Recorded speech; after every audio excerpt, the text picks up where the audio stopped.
राधे राधे भक्तजनों, आज आप सुनेंगे एकादशी परिचय की व्रत कथाएं।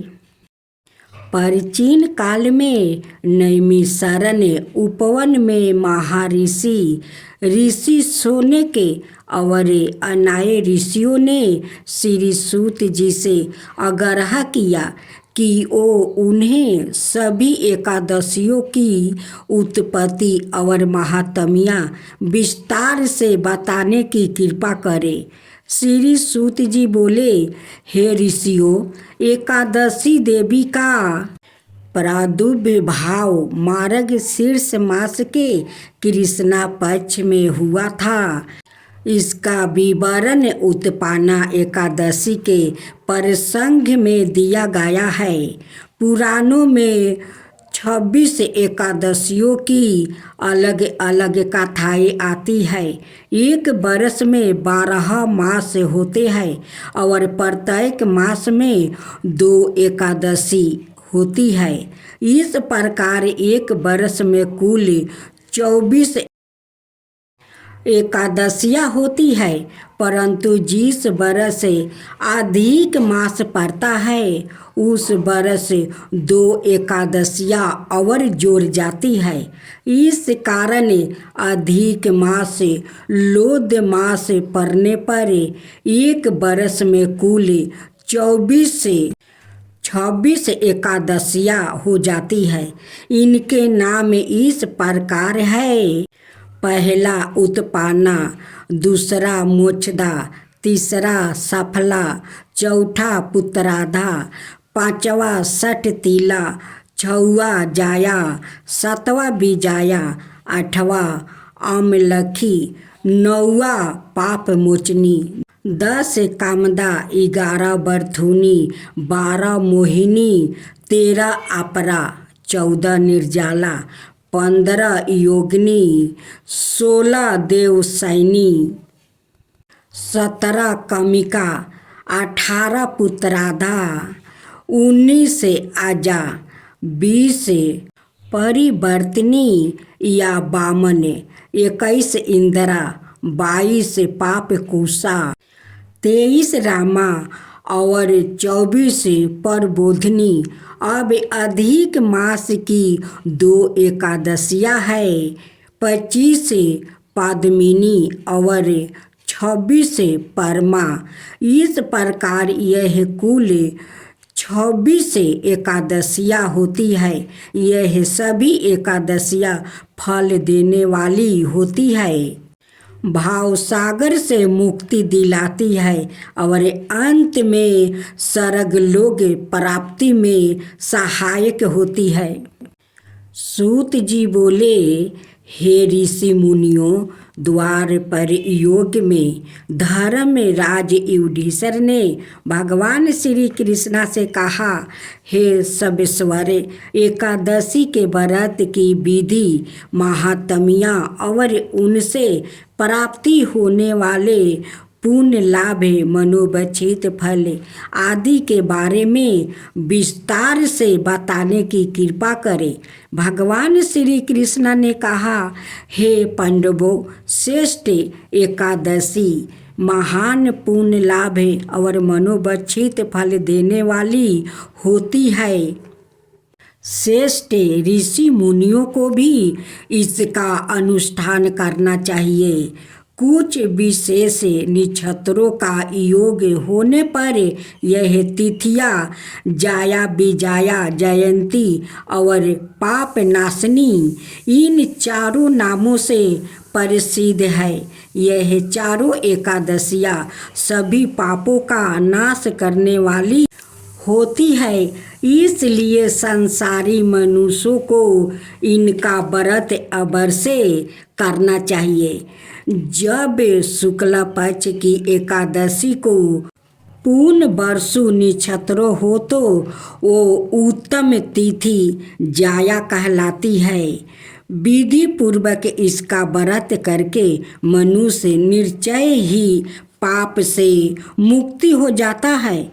जब शुक्ल पक्ष की द्वादशी को श्रवण नक्षत्र हो तो यह उत्तम तिथि विजया के नाम से प्रसिद्ध होती है। मनुष्यों द्वारा इसमें किए हुआ दान और ब्राह्मण का भोजन 70 गुणों फल देने वाला होता है और हवन और उपवास तो सहस्त्रों गुण से भी अधिक फल देने वाली होता है। जब शुक्ल पक्ष की द्वादशी को रोहिणी नक्षत्र हो तो यह तिथि जयंती कहलाती है। यह सब पापों को हरने वाली होती है। इस तिथि को पूजित होने पर भगवान विष्णु निश्चय ही मनुष्य के सब पापों को धो डालते हैं। जब कभी शुक्ल पक्ष की द्वादशी को पौष नक्षत्र हो तो उसे पाप नाशनी कहते हैं।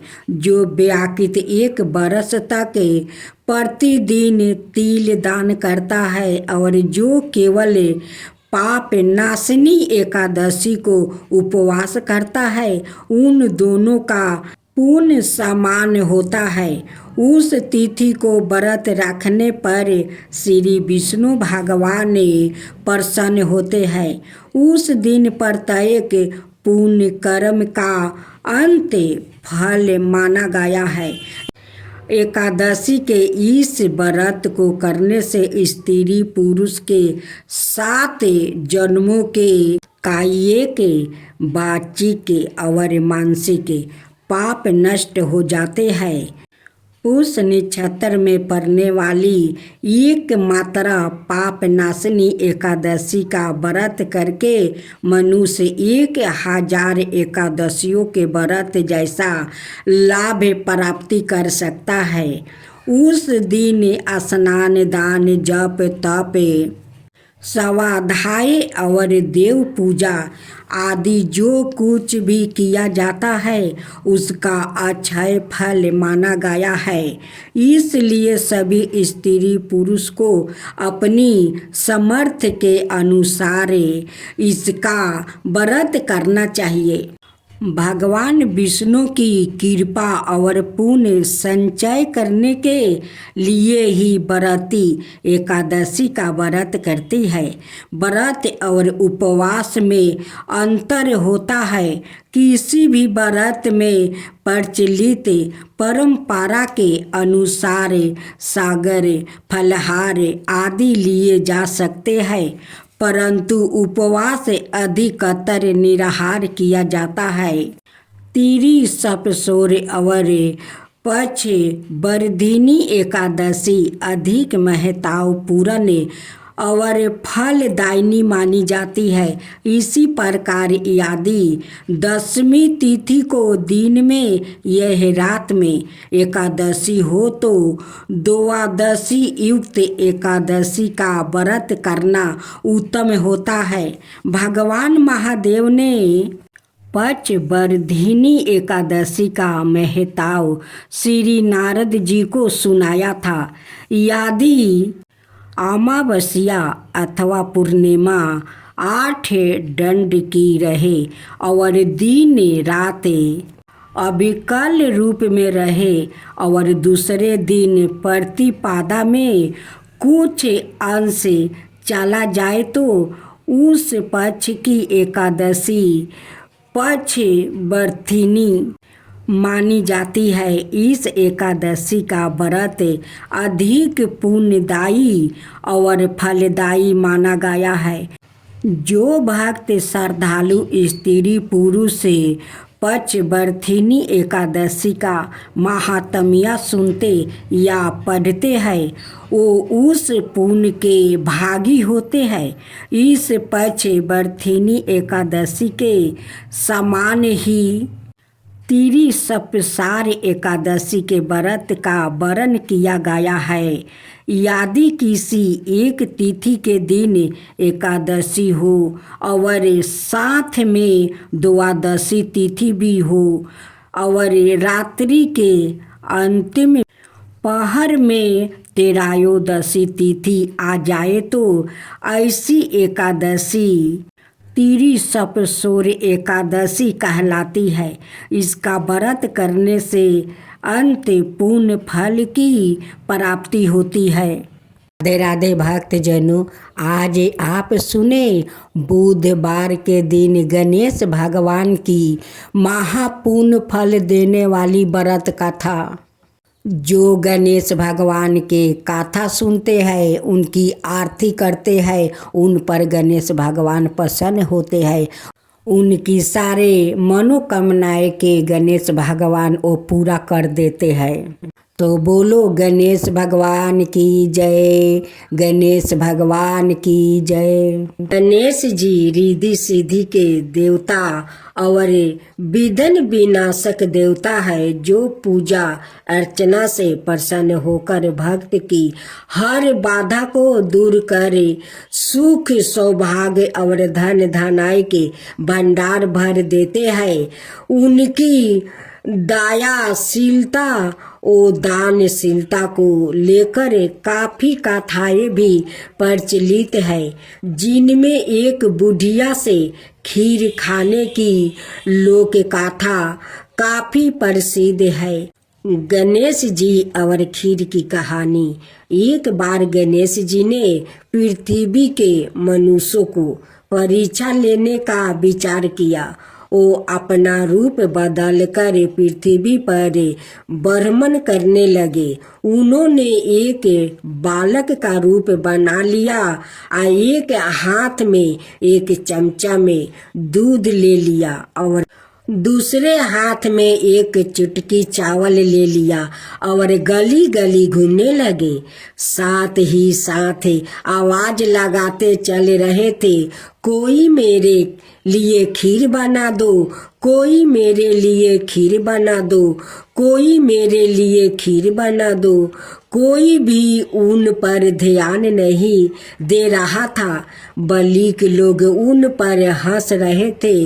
वो लगातार एक गांव के बाद दूसरे गांव इसी तरह चक्कर लगाते हुए पुकारते रहे, पर कोई खीर बनाने के लिए तैयार नहीं था। सुबह से शाम हो गई, गणेश जी लगातार घूम रहे। एक बुढ़िया थी, शाम के वक्त अपनी झोपड़ी के बाहर बैठी हुई थी। तभी गणेश जी वहां से पुकारते हुए निकले कि कोई मेरी खीर बना दे, कोई मेरी खीर बना दे।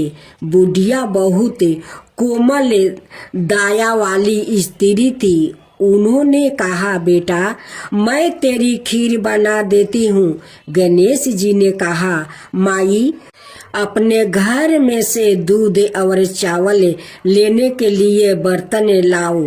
बुढ़िया एक कटोरी लेकर जब झोपड़ी का बाहर आई तो गणेश जी ने कहा, आपने घर का सबसे बड़ा बर्तन लेकर आओ।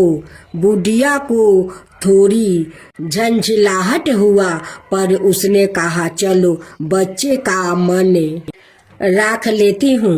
और अंदर जाकर वो अपने घर से सबसे बड़ा पतीला लेकर बाहर आई। गणेश जी ने चमचे में से दूध पतीले में ढालने शुरू किया। तब बुढ़िया के आश्चर्य की सीमा नहीं रही। तब उसने देखा दूध से पूरा पतीला भर गया है। एक के बाद एक वो बर्तन झोपड़ी बाहर लाती गई और उसमें गणेश जी दूध भरते चले गए। इस तरह से घर के सारे बर्तन दूध से लबालब भर गया। गणेश भगवान ने बुढ़िया से कहा, मैं स्नान करके आता हूँ, तब तक तुम खीर बना लो, मैं आपस आकर खाऊंगा। बुढ़िया ने पूछा, मैं इतनी सारी खीर का क्या करूं? इस पर गणपति जी बोले, सारे गांव को दावत दे दो। बुढ़िया ने बड़े प्यार से मन लगाकर खीर बनाई। खीर की भीनी भीनी मीठी मीठी खुशबू चारों दिशाओं में फैल गई। खीर बनाने के बाद वो हर घर में जाकर खीर खाने का न्योता देने लगी। लोग उस पर हंस रहे थे।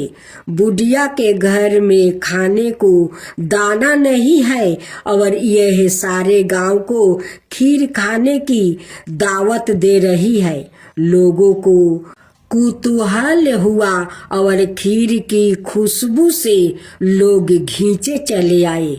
लो, सारा गांव बुढ़िया के घर में इकट्ठा हो गया। जब बुढ़िया की बहू को दावत की पाता मालूम हुई तब वो सबसे पहले वहां पहुंच गई।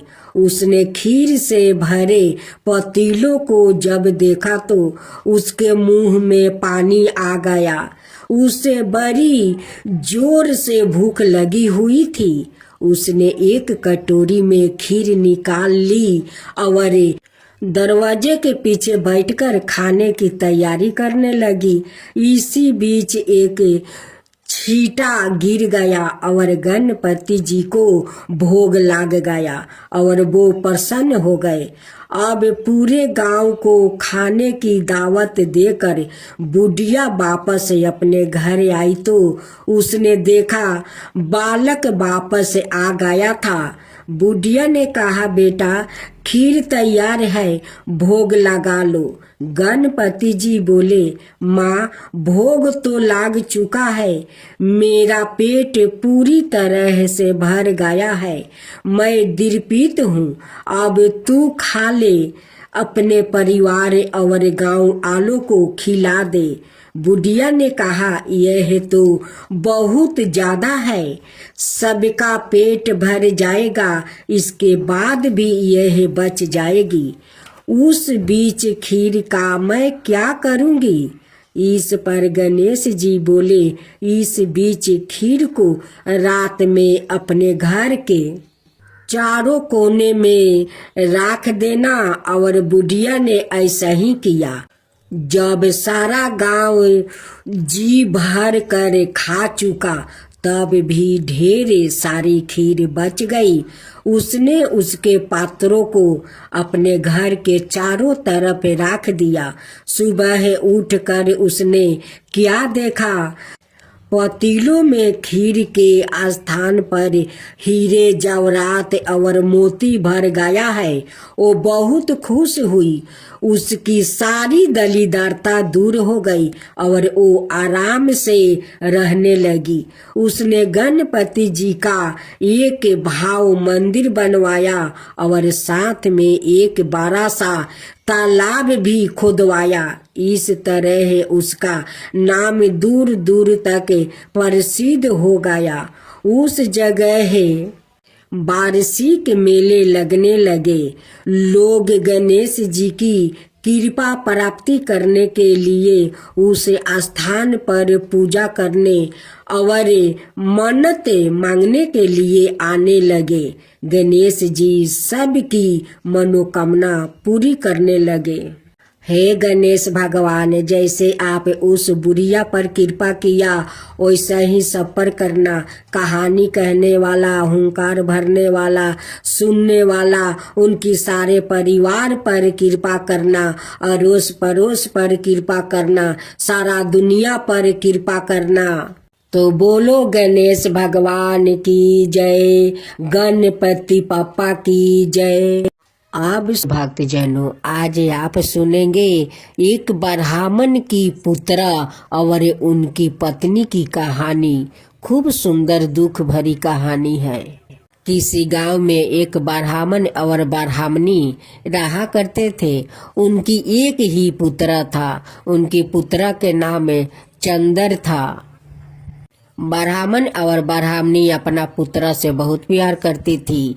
और दोनों एक दिन सोच रहे थे कि चंदर तो अब 12 हो गया है, उसकी शादी करवा देना चाहिए। उनकी शादी करवा देने से घर में पत्नी आ जाएगी और मेरी बहू आ जाएगी, तो थोड़ा मेरा आराम मिल जाएगा। यही सोचकर ब्राह्मणी अपना चंदर को बहुत धामधूम से शादी करवा देते हैं। घर में बहू आती है। बहू के साथ चंदर कम से कम 2 महीना बिताया था। उसी 2 महीने में उनकी पेट में संतान आ गया था, लेकिन किसी को पता नहीं था, नहीं पत्नी का और नहीं पति का। एक दिन चंदर सोकर उठता है, अपना माँ से कहता है कि माँ देखो, अब तो मैं एक पेट से 2 पेट हो गया हूँ, अब मुझे परदेश जाना चाहिए। माँ ये बात सुनकर बहुत खुश हो जाती है, कहती है कि मेरा बेटा तो अब बहुत बड़ा हो गया है, अब अपना संसार संभालने के लिए बात करता है, कमाने के लिए बात करता है। चंदर कहता है कि माँ देखो, और कितना दिन मैं बैठकर खाना खाऊंगा, मैं परदेश जाता हूँ कमाने, मुझे तो अब कमाना चाहिए। देखो हमारा एक पेट से 2 पेट हो गया है। चंदर के पत्नी कहती है कि आप परदेश जाएंगे तो मुझे महके में छोड़ आइएगा, आकर एक बार गावना करा कर ले आइएगा। सासू माँ कहती है कि बहू तो ठीक है बात कहती है, जा बेटा उसको मायके छोड़ाओ। चंदर अपना पत्नी को छोड़कर वो परदेश चला जाता है। वो 1 साल के बाद लौटता है और उनकी पत्नी का इधर एक संतान खूब सुंदर होता है। उनकी बेटा को देखते देखते 6 महीना का हो गया। जब चंदर परदेश से लौटा तो अपना माँ से कहता है कि माँ मैं जाता हूँ पत्नी को गावना कराने। माँ कहती है कि बेटा जा, तू गावना करा कर अपना पत्नी को ले आओ। जब चंदर अपना ससुराल जाता है तो उनकी सासू माँ उनकी बेटा को गोद में डाल देती है। अब तो चंदर कहता है कि ये किसका लड़का है। सासू माँ कहती है कि दामाद जी ये तो आपका ही बेटा है, 6 महीना का हो गया है। अब तो चंदर भड़क जाता है, कहता है कि सासू माँ 2 महीना में कैसे मेरे पत्नी का पेट में संतान आ गया, ये हमारा संतान नहीं है, ये लगता है मेरे जाने के बाद कोई और के साथ रंग रलिया मनाई है, उसकी ये संतान है, ये मेरा संतान नहीं है।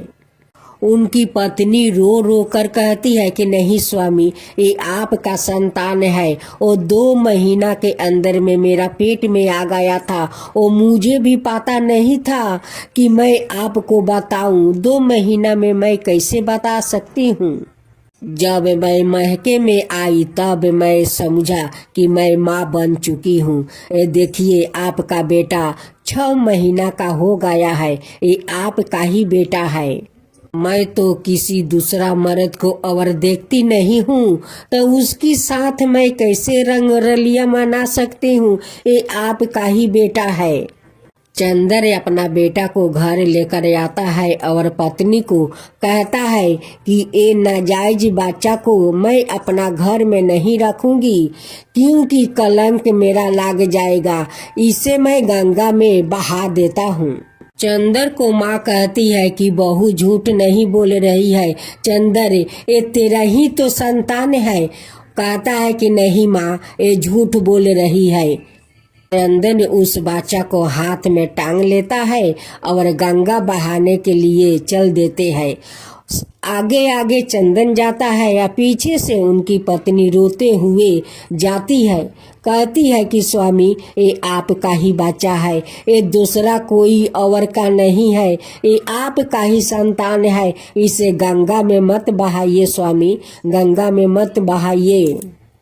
उसी रास्ते से विनायक गणेश जी अपना लव और शुभ के साथ वो कहीं जा रहे थे। वो देखते हैं कि उस औरत बिलख बिलख कर रो रही है और इस आदमी तो बच्चा को गंगा में फेंकने के लिए जा रहा है।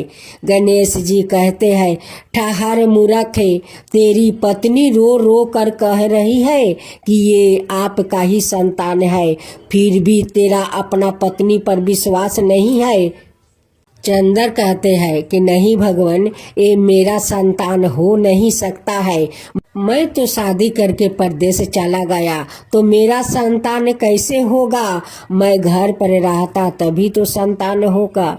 विनायक गणेश भगवान कहते हैं कि नहीं रे मूर्ख, एक दिन में संतान आ जाता है और वो तो 2 महीना तू अपना पत्नी के साथ बिताया है।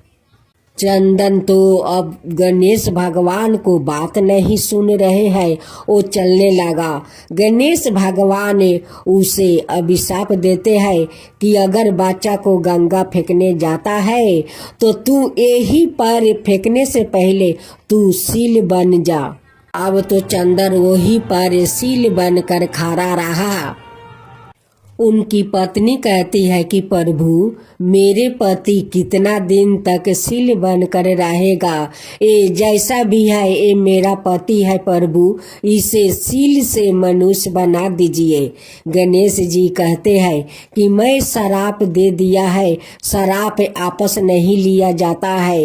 1 साल के बाद जब कोई भगवान इस जंगल से गुजरेंगे और वो इसे लात मारेंगे तभी अपना ए रूप में आएगा। कह कर गणेश भगवान चले गए।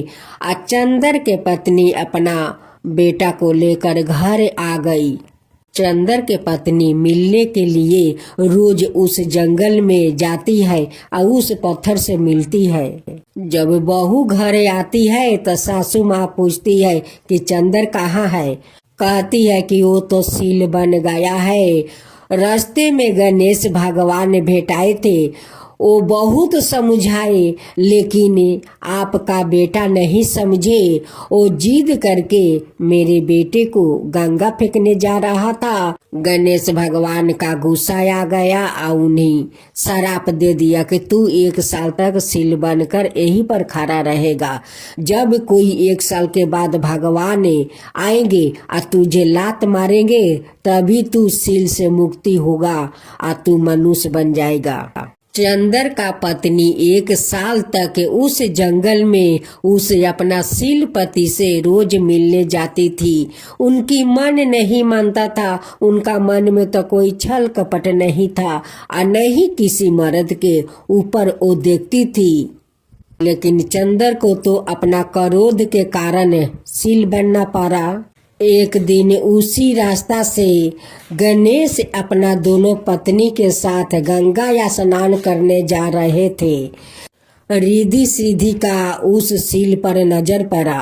वो कहने लगी कि स्वामी देखिए ये सील कितना सुंदर है, आदमी के जैसा है। गणेश जी कहते हैं कि ये कोई कारण के लिए ये सील बना है, लगता है कोई पाप किया है, उसी के कारण ये सील बना है। चंदर तो विनायक जी के शराप के कारण वो सील बना हुआ था। गणेश जी का दोनों पत्नी कहती है कि स्वामी इस सील को मुक्ति करवा दीजिए, इसे मनुष्य रूप में लाइए प्रभु, लाइए। गणेश भगवान ने उस सील का 3 बार परिक्रमा किया और करने के बाद ऐसे पैर मारा कि चंदर अपना मुक्ति पा गया, वो मनुष्य रूप में आ गया। उसी समय उनकी पत्नी अपना पति को देखने उस जंगल में जा रही थी। वो जाते जाते देखती है कि वहाँ पर तो गणेश भगवान अपना दोनों पत्नी के साथ है और गणेश भगवान तो मेरे पति को मुक्ति दिला दिया। विनायक जी सील बनाए और गणेश भगवान मुक्ति दिलाए। चंदर और चंदर का पत्नी दोनों गणेश भगवान का पैर पकड़ लेते हैं। कहते हैं कि भगवान हमसे बहुत बड़ा पाप हो गया है कि अपना पत्नी को मैं पाप में ढकेल रहा था, मैं पाप लगा रहा था। मेरे पत्नी पापी नहीं है, ये किसी और को संतान नहीं है, वो संतान तो मेरा ही है। आज मैं अनाथ करने जा रहा था प्रभु, आज अपना बेटा को मैं गंगा में फेंक देता। आपको लोग झूठ नहीं कहते हैं कि आप विघ्न हरता है। जहाँ कोई तकलीफ होता है वहाँ आकर आप खड़ा हो जाते हैं, विघ्न हार लेते हैं। आप मेरा संतान को बचाया है प्रभु, ये कभी नहीं भूलूंगा, कभी नहीं भूलूंगा। आज से हम दोनों आपको धाम धूम से श्रद्धा भक्ति से गणेश जी का पूजा करेंगे। चंद्र अपना पत्नी के साथ घर आता है और गणेश भगवान को सब मिलकर धाम धूम से पूजा आरती करते हैं। राधे राधे भक्तजनों, आज आप सुनेंगे विष्णु भगवान और माता लक्ष्मी की व्रत कथा। एक बार भगवान विष्णु जी शेष नाग पर बैठे बैठे बोर हो गए और उन्होंने धरती पर घूमने का विचार मन में किया। वैसे भी कई साल बीत गया था। धरती पर आए और वो अपनी यात्रा की तैयारी में लग जाते हैं। स्वामी को तैयार होते देखकर लक्ष्मी माँ ने पूछा, आज सुबह सुबह कहाँ जाने की तैयारी हो रही है? विष्णु जी ने कहा, हे लक्ष्मी, मैं धरती लोक पर घूमने जा रहा हूँ। तुम कुछ सोच कर रही हो? लक्ष्मी माँ ने कहा, हे देव, क्या मैं भी आपके साथ चल सकती हूँ? भगवान विष्णु ने 2 पल सोचा, फिर कहा, एक शर्त पर तुम मेरे साथ चल सकती हो। तुम धरती पर पहुंचकर उत्तर दिशा की ओर बिल्कुल मत देखना। इसके साथ ही माता लक्ष्मी ने हाँ कह के अपनी बात मनवा ली और सुबह सुबह माँ लक्ष्मी और भगवान विष्णु धरती पर पहुंच गया। तभी सूर्य देवता निकल रहे थे। रात बरसात होकर हटी थी। चारों ओर हरियाली हरियाली थी। उस समय चारों ओर बहुत शांति थी और धरती बहुत ही सुंदर देख रही थी और माँ लक्ष्मी मंत्र मूर्ध होकर धरती को देख रही थी और भूल गई कि पति को क्या वचन वो देकर आई है और चारों ओर देखती हुई कब उत्तर दिशा की ओर देखने लगी, पता नहीं चला। उत्तर दिशा में माँ लक्ष्मी को एक बहुत ही सुंदर बगीचा नजर आया और उस तरफ से विभिन्न विभिन्न खुशबू आ रही थी और बहुत ही सुंदर सुंदर फूल खिले थे। यह एक फूलों का खेत था और माँ लक्ष्मी बिना सोचे समझे उस खेत में गई और एक सुंदर सा फूल तोड़ लाई। लेकिन यह क्या, जब माँ लक्ष्मी भगवान विष्णु के पास वापस आई तो भगवान विष्णु की आँखों में आंसू थे और भगवान विष्णु ने माँ लक्ष्मी को कहा कि कभी भी किसी से बिना पूछे उसका कुछ भी नहीं लेना चाहिए और साथ ही अपना वचन भी याद दिलाना चाहिए। माँ लक्ष्मी को अपनी भूल का पता चला तो उन्होंने भगवान विष्णु से इस भूल की माफ़ी मांगी। तो भगवान विष्णु ने कहा कि जो तुमने जो भूल की है उसकी सजा तो तुम्हें ज़रूर मिलेगी। जिस माली के खेत से तुमने बिना पूछे फूल तोड़ा है, यह एक प्रकार की चोरी है। इसलिए अब तुम 3 साल तक माली के घर नौकर बनकर रहो। उसके बाद मैं तुम्हें वैकुंठ में वापस बुलाऊंगा। माँ लक्ष्मी ने चुपचाप सर झुकाकर हाँ कर दिया और माँ लक्ष्मी एक गरीब औरत का रूप धारण करके उस खेत के मालिक के घर गई। घर क्या, एक झोपड़ी था और मालिक का नाम माधव था। माधव की बीवी 2 बेटे और 3 बेटियां थी। सभी उस छोटे से खेत में काम करके किसी तरह से गुजारा करती थी। माँ लक्ष्मी जब एक साधारण और गरीब औरत बनकर जब माधवा के झोपड़ी पर गई तो माधवा ने पूछा, बहन तुम कौन हो और इस समय तुम्हें क्या चाहिए? तब माँ लक्ष्मी ने कहा, मैं एक गरीब औरत हूँ। मेरी देखभाल करने वाला कोई नहीं है। मैंने कई दिनों से खाना भी नहीं खाया। मुझे कोई भी काम दे दो, साथ में मैं तुम्हारे घर का काम भी कर दिया करूँगी। बस मुझे अपने घर में एक कोने में आसरा दे दो। माधवा बहुत ही इच्छा दिल का मालिक था। उसे दया आ गई, लेकिन उसने कहा, बहन मैं तो बहुत ही गरीब हूँ। मेरी कमाई से मेरे घर का खर्च मुश्किल से चलता है। लेकिन अगर मेरी 3 की जगह 4 बेटियां होती तो भी मुझे गुजारा करना था। अगर तुम मेरी बेटी बनकर जैसा रूखा सूखा हम खाते हैं उसमें खुश रह सकती हो तो बेटी अंदर आ जाओ। माधवा ने माँ लक्ष्मी को अपने झोपड़ी में शरण दे दिया और माँ लक्ष्मी 3 साल उस माधवा के घर पर नौकरानी बनकर रही। जिस दिन माँ लक्ष्मी माधवा के घर आई थी उससे दूसरे दिन ही माधवा को इतनी आमदनी हुई फलों से कि शाम को एक गाय खरीद ली। फिर धीरे धीरे माधवा ने काफ़ी जमीन खरीद ली और सबने अच्छे अच्छे कपड़े भी पहनने लगा।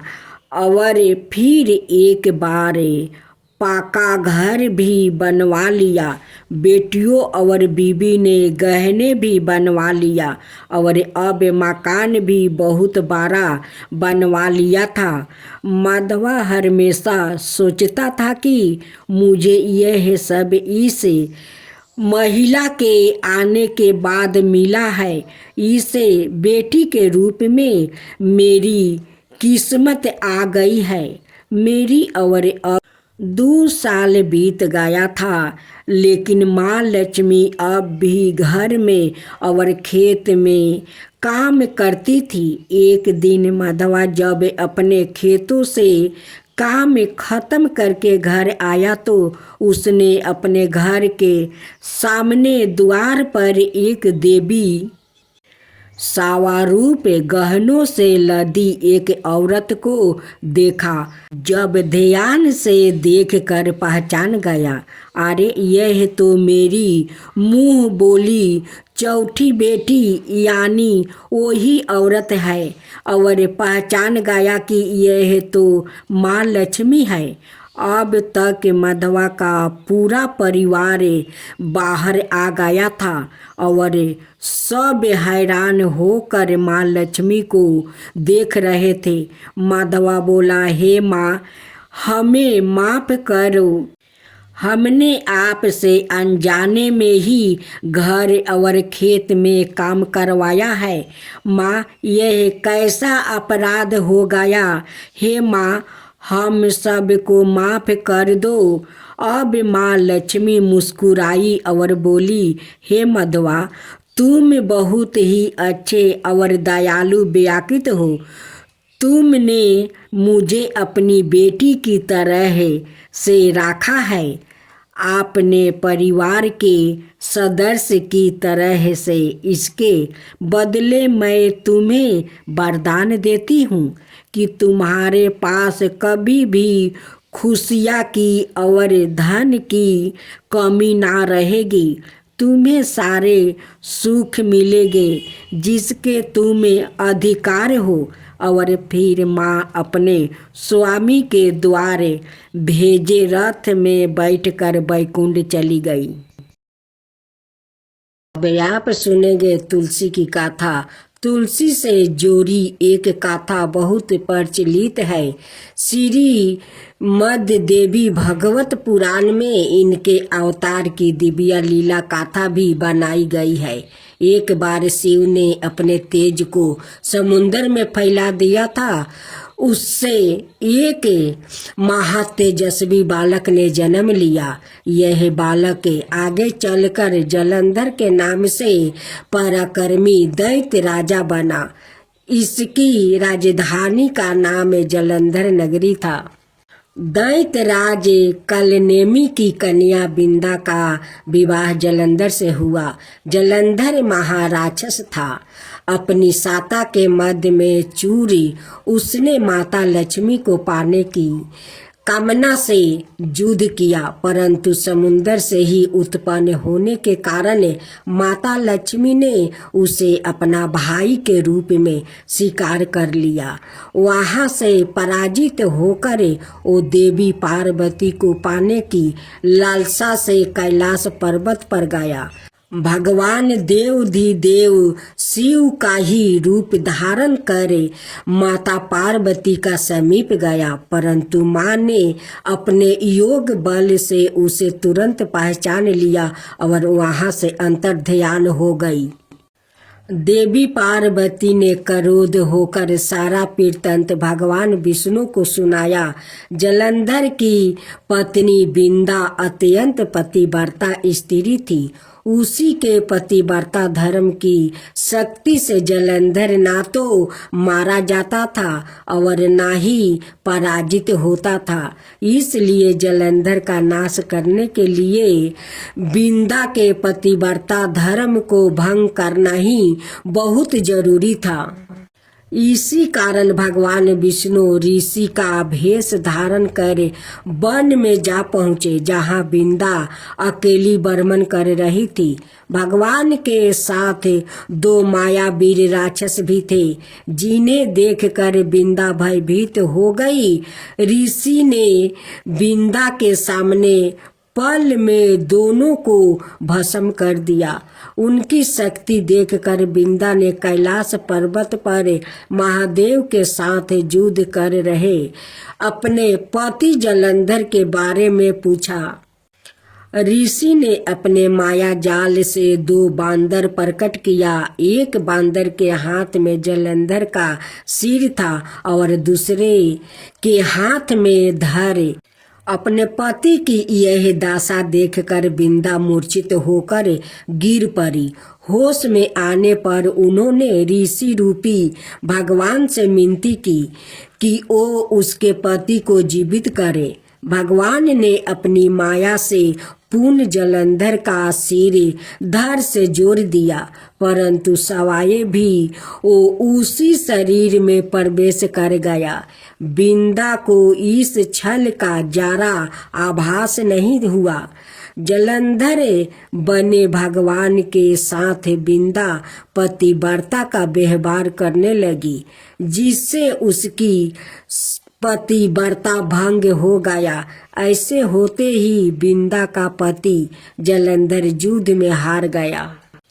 इस सारी लीला का जब बिंदा को पता चला तो उसने क्रोध होकर भगवान विष्णु को शीला होने का श्राप दे दिया और सवाए सती हो गई।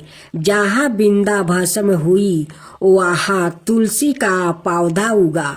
भगवान विष्णु ने बिंदा से कहा, हे बिंदा, तुम अपने सतीव्रता के कारण मुझे लक्ष्मी से भी अधिक प्रिया हो गई हो।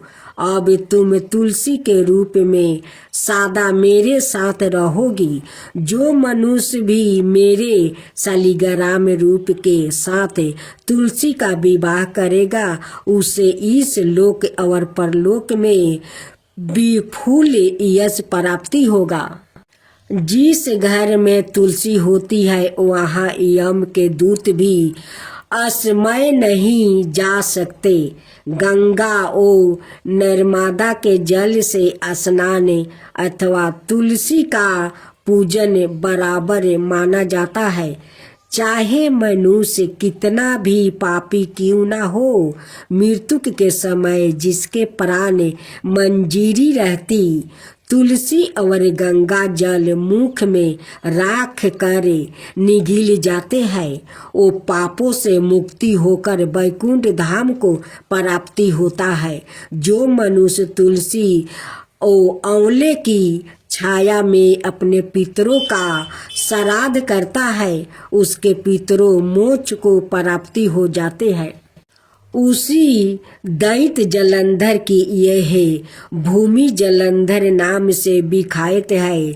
सती बिंदा का मंदिर मोहाला कोट किशन चंद में स्थित है। कहते हैं इस स्थान पर एक प्राचीन गुफा थी जो सीधी हरिद्वार तक जाती थी। सच्चे मन से 40 दिन तक सती बिंदा देवी के मंदिर में पूजा करने से सभी मनोरथ पूर्ण हो जाते। भक्तजनों, अब आप सुने शनि व्रत कथा। तेराता योग में एक बार बारिश के अभाव से अकाल पड़ा। तब कौशिक मुनि परिवार के लालन पालन के लिए अपना गृह स्थान छोड़कर अनायत्रा जाने के लिए अपनी पत्नी और पुत्र के साथ चल दिया। फिर भी परिवार का भरण पोषण कठिन होने पर दुखी होकर उन्होंने अपने एक पुत्र को बीच राह में ही छोड़ दिया। वो बालक भूखे प्यास से रोने लगा। तभी उसने कुछ ही दूर पर एक पीपल का वृक्ष और जल का कुंड देखा। उसने भूख शांत करने के लिए पीपल के पत्तों को खाया और कुंड का जल पीकर अपनी प्यास बुझाई। वो बालक प्रतिदिन इसी तरह पत्ते और पानी पीकर वो तपस्या करे समय गुजारने लगा। तभी एक दिन वहाँ देव ऋषि नारद पहुँचे। बालक ने उनको नमन किया। नारद मुनि विपरीत दशा में बालक की विनम्रता देख कर वो खुश हुआ। उन्होंने तुरंत बालक का यथाचित संस्कार कर वेदों की शिक्षा दी। उन्होंने ओम नमो भगवते वासुदेवा की मंत्र दीक्षा भी दी। वो बालक नित भगवान विष्णु के मंत्र का जप करे तप करने लगा। नारद मुनि उस बालक के साथ ही रहे। बालक की तपस्या से भगवान विष्णु प्रसन्न हुए। भगवान विष्णु ने प्रकट होकर बालक से वर मांगने को कहा। बालक ने भगवत भक्ति का वर मांगा।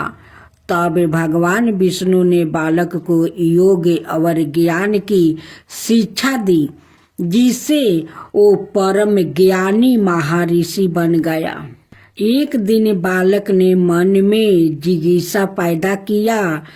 उसने नारद मुनि से पूछा कि इतनी छोटी उम्र में ही क्यों मेरे माता पिता से अलग हो गया? क्यों मुझे इतनी पीड़ा भोगना पड़ रहा है? आपने मुझे संस्कारित कर ब्राह्मण बनाया, आप मेरी पीड़ा का कारण भी बताइए। नारद मुनि ने बालक से कहा, तुमने पीपल के पत्तों को खाकर घोर तप किया है, इसलिए आज से तुम्हारा नाम पिप्पलद रखता हूँ। जहाँ तक तुम्हारे कष्टों की बात है तो उसका कारण शनि ग्रह है, जिसके अहंकार बस धीमी चल के कारण तुम्हारे साथ ही पूरा जगत भी अकाल की पीड़ा भोग रहा है। यह सुनकर बालक बहुत क्रोधित हो गया। उसने आवेशित होकर जैसे ही आकाश में विचरण कर रहे थे।